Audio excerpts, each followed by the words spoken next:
Motor vehicle ഉദ്യോഗസ്ഥരുടെ field ഡ്യൂട്ടിക്ക് മൂക്കുകയറിട്ട് ഗതാഗത വകുപ്പ്. ഫീൽഡ് ഡ്യൂട്ടിക്ക് മുമ്പ് ഹാജർ രേഖപ്പെടുത്തുന്നതും കൈവശം സൂക്ഷിച്ചിരിക്കുന്ന പണം വെളിപ്പെടുത്തുന്നതടക്കമുള്ള കർശന നിയന്ത്രണങ്ങളടങ്ങിയ നിയമാവലി ട്രാൻസ്പോർട്ട് കമ്മീഷണർ പുറത്തിറക്കി. ഫേഷ്യൽ റെക്കഗ്നിഷൻ പഞ്ചിംഗ് സിസ്റ്റവും ഏർപ്പെടുത്താൻ നീക്കം ആരംഭിച്ചിട്ടുണ്ട്. സുതാര്യവും ഏകീകൃതവുമായ നിയമ സംവിധാനം നടപ്പിലാക്കുന്നുവെന്നാണ് മോട്ടോർ വെഹിക്കിൾ ഉദ്യോഗസ്ഥരുടെ പുതിയ നിയമാവലിക്ക് പിന്നിൽ ഗതാഗത വകുപ്പിന്റെ വിശദീകരണം. എന്നാൽ കാരണങ്ങൾ പലതാണ്. ഫീൽഡ് ഡ്യൂട്ടി, ഹാജർ രേഖപ്പെടുത്തൽ, കൈവശമുള്ള പണത്തിന്റെ അളവ് വെളിപ്പെടുത്തൽ തുടങ്ങിയവയിൽ ഉദ്യോഗസ്ഥർക്ക് മേൽ ഇനി പിടിവീഴും. ഫീൽഡ് ഡ്യൂട്ടിയിലുള്ള എല്ലാവരും ഡ്യൂട്ടി ആരംഭിക്കുന്നതിന് മുമ്പ് ഫേഷ്യൽ റെക്കഗ്നിഷൻ അറ്റൻഡൻസ് വഴി നിർബന്ധമായും ഹാജർ രേഖപ്പെടുത്തണം. മോട്ടോർ വാഹന വകുപ്പിന്റെ വാഹനങ്ങളിൽ യാത്ര ചെയ്യുന്ന ഉദ്യോഗസ്ഥർ അറ്റൻഡൻസിനൊപ്പം തന്നെ കയ്യിലുള്ള സ്വകാര്യ പണത്തിന്റെ അളവ് കൂടി താൽക്കാലിക ക്യാഷ് ഡിക്ലറേഷൻ രജിസ്റ്ററിൽ രേഖപ്പെടുത്തുകയും വേണം.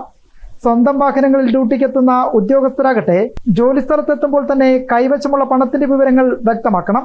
കൈക്കൂലി വാങ്ങുന്നത് തടയലടക്കം ലക്ഷ്യമിട്ടാണ് വകുപ്പിന്റെ ഈ നീക്കം. ഫീൽഡ് ഡ്യൂട്ടി കഴിഞ്ഞ് തിരിച്ചെത്തുന്ന ഉദ്യോഗസ്ഥർ ഉടൻ അറ്റൻഡൻസ് രജിസ്റ്ററിൽ ഇത് രേഖപ്പെടുത്തുകയും വേണം. പുതിയ നിർദ്ദേശങ്ങളെല്ലാം ജോയിന്റ് ട്രാൻസ്പോർട്ട് കമ്മീഷണർമാർക്കും ഡെപ്യൂട്ടി ട്രാൻസ്പോർട്ട് കമ്മീഷണർമാർക്കും RTOമാർക്കും ഗതാഗത വകുപ്പ് സെക്രട്ടറി ഇതിനോടകം കൈമാറിക്കഴിഞ്ഞു. ചെക്ക് പോസ്റ്റ്, മോട്ടോർ വെഹിക്കിൾ ഇൻസ്പെക്ടർമാർ ഉൾപ്പെടെയുള്ള മുഴുവൻ ഉദ്യോഗസ്ഥരും പുതിയ ഉത്തരവിന്റെ പരിധിയിൽ വരും. ജനം, തിരുവനന്തപുരം.